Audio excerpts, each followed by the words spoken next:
Sobrang Oo, iba yung Ay, aura niya. Talaga.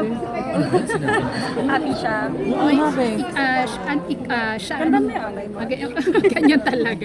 Maganda ka kahit wala kang angulo. Iba yung kasi ano nabibigay niya sa yung inspiration naman? Siguro po kasi ang dami niyang experience sa action.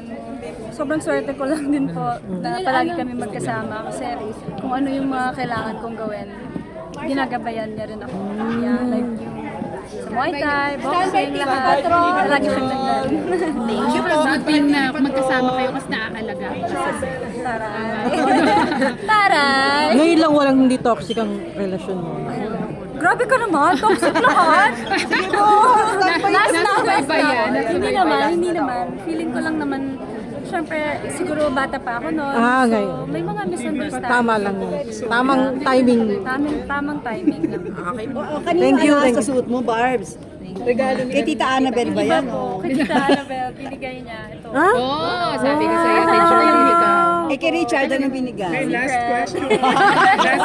Yung kwintas, Ay, akin naman po sa'yo. ito. May So, pambili. hikaw naman may pambili kang bahay eh. Uy, bumili si Richard ng bag, yung pink. Oh. Saan bigyan kita naman yung hikaw?